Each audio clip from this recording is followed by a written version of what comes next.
Kedatangan Presiden Prabowo Subianto di Brasil disambut oleh pasukan kehormatan. Sebutan ini sebagai bentuk penghormatan terhadap kepala negara yang hadir. Tak hanya itu, pelukan hangat juga diberikan Presiden Brasil, Luiz Inácio Lula da Silva, saat Presiden Prabowo hadiri KTT BRICS. Interaksi antara keduanya pun hangat dan penuh canda tawa. Presiden Prabowo juga turut serta dalam sesi foto bersama seluruh pemimpin dan delegasi negara yang hadir. Presiden Prabowo berdiri di antara Presiden Afrika Selatan, Cyril Ramaphosa, dan putra mahkota Abu Dhabi, Khaled bin Mohammed bin Zayed Al Nahyani. Tak hanya itu, Presiden Lula sebagai Ketua BRICS memberikan ucapan khusus kepada Presiden Prabowo. E quero saudar em especial o presidente Prabowo Subianto, que participa pela primeira vez de uma cúpula dos BRICS como membro pleno. KTT BRICS kali ini dihadiri 30 negara anggota BRICS, negara mitra, undangan khusus, serta ketua organisasi internasional. BRICS adalah forum kerjasama internasional yang awalnya didirikan oleh Brazil, Rusia, India, dan Cina pada tahun 2009. Indonesia resmi menjadi anggota penuh BRICS pada 1 Januari 2025.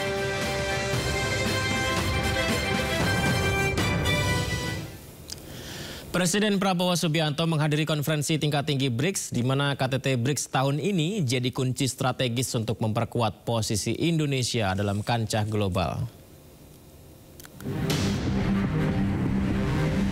Presiden Prabowo Subianto disambut hangat jajaran kenegaraan di Bandara Internasional Rio de Janeiro, Brazil.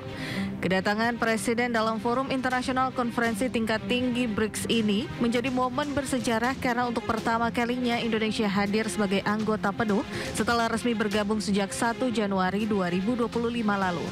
KTT BRICS di Brazil tahun ini sendiri menjadi forum internasional strategis untuk memperkuat posisi Indonesia dalam kancah global, sekaligus memperjuangkan kepentingan nasional di tengah dinamika geopolitik dan geoekonomi dunia yang semakin kompleks.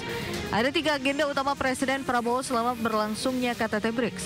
Di antaranya menghadiri sesi pleno dan Leaders Declaration bersama para pemimpin negara anggota dan mitra BRICS. Dalam forum ini, Indonesia akan mendorong komitmen bersama anggota BRICS dalam penguatan bidang politik, keamanan, ekonomi, dan keuangan. Agenda kedua, peningkatan diplomasi ekonomi secara bilateral dengan pemimpin negara anggota BRICS. Tujuannya adalah memperkuat kerjasama di bidang ekonomi, keuangan, pendidikan, dan teknologi. Indonesia sendiri juga akan berperan aktif sebagai bridge builder dalam isu-isu global.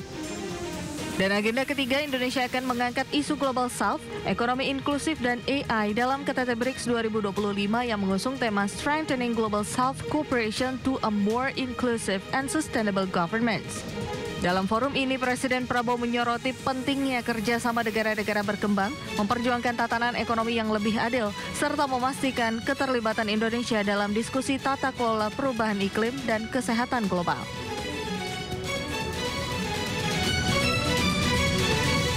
Ya, Indonesia mendorong New Development Bank atau NDB yang digagas negara-negara BRICS untuk lebih banyak menyalurkan pembiayaan ke negara-negara berkembang, di mana para pemimpin negara BRICS bisa menyepakati arah baru kerjasama, termasuk memperdalam kolaborasi ekonomi, perdagangan, dan keuangan.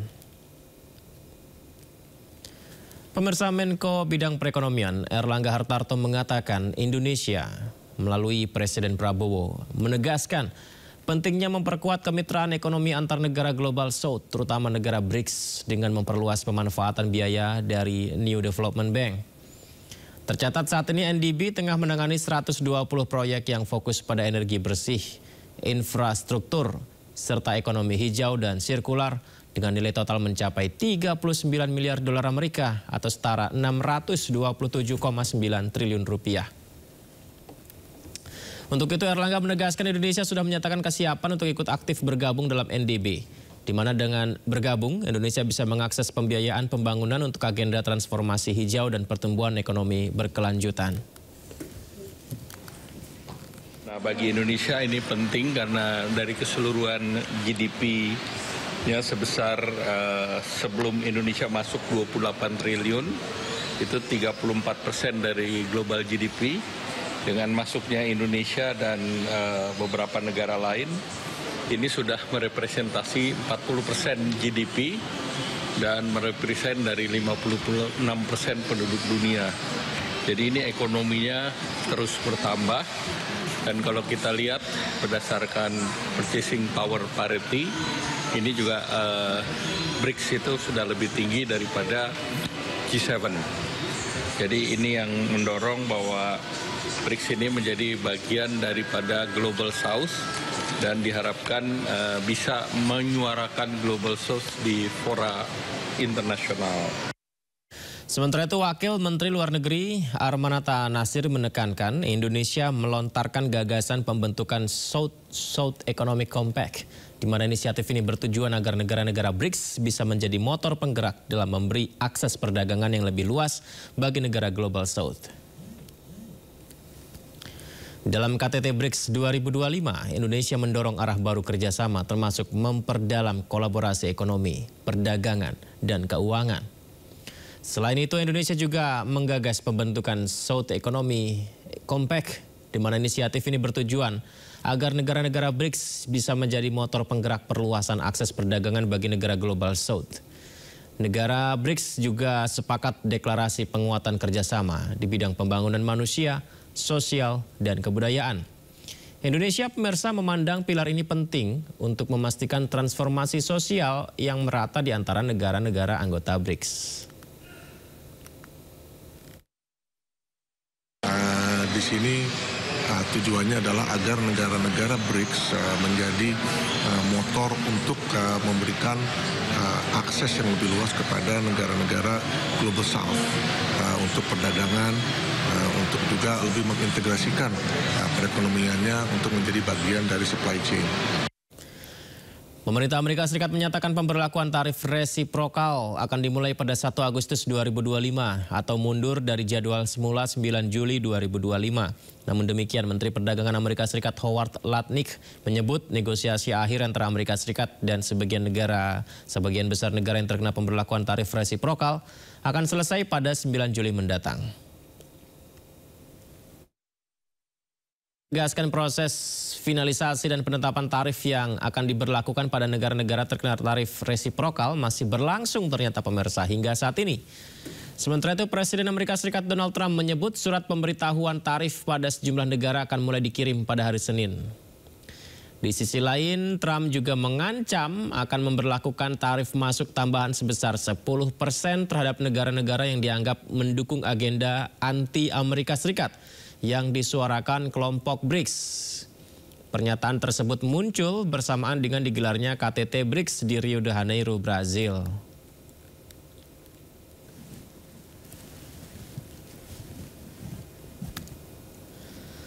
Pemerintah berencana untuk melakukan investasi di Amerika Serikat melalui Danantara dalam rangka negosiasi tarif resiprokal.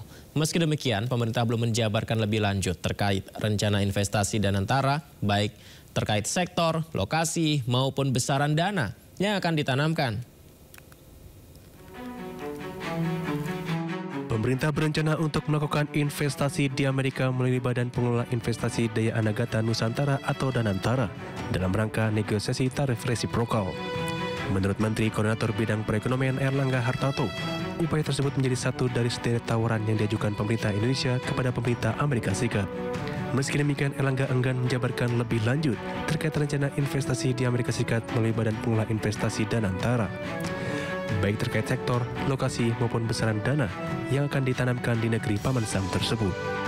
Terkait dengan rencana investasi termasuk di dalamnya oleh BUMN dan Danantara, sehingga rencananya akan diadakan perjanjian ataupun Memorandum of Understanding antara Indonesia dengan mitranya di Amerika Serikat.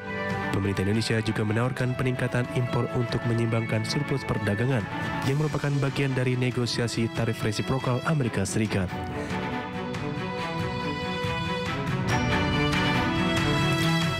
Organisasi negara-negara pengekspor minyak yang dikenal sebagai OPEC Plus mengumumkan keputusan untuk meningkatkan produksi minyak sebesar 548.000 barel per hari pada Agustus.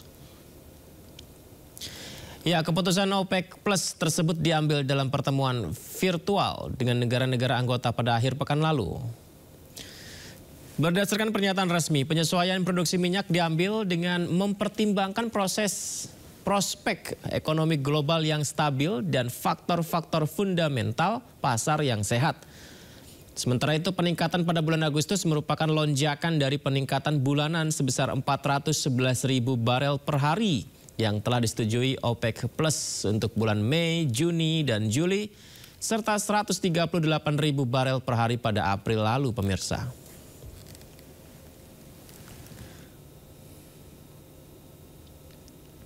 Ya, Menteri Koordinator Bidang Infrastruktur dan Pembangunan Kewilayahan Agus Harimurti Yudhoyono mengungkapkan kementeriannya mendapatkan pagu indikatif sebesar 115,7 miliar rupiah di 2026. AHY mengusulkan tambahan anggaran sebesar 200,2 miliar rupiah untuk bisa memenuhi kebutuhan termasuk pembangunan Giant Sea Wall dan kereta cepat Bandung-Surabaya. Tentunya kami membutuhkan anggaran untuk koordinasi, untuk turun ke lapangan, dan berbagai upaya lain sehingga kami mengajukan anggaran tambahan itu sekitar 200 miliar sehingga dari total pagu indikatif yang ditetapkan 115 miliar dengan usulan tambahan 200 sekitar 315,9 miliar rupiah untuk tahun 2026. Mudah-mudahan mendapatkan dukungan dari teman-teman dan Banggar dan tentunya juga dari pemerintah, dari Kementerian Keuangan. Kereta cepat akan dimulai kapan? Kenapa? Kereta cepatnya nanti akan dimulai kapan? Kereta cepat tentunya harus dilakukan feasibility study yang utuh, yang komprehensif, dan tentunya ini membutuhkan proses karena kita tidak ingin perencanaan tidak matang karena ini adalah proyek yang besar yang juga tentunya akan menggunakan anggaran tidak sedikit. Sehingga kami juga terus berupaya untuk mencari sumber-sumber pendanaan yang tentunya solid dan bisa berkelanjutan.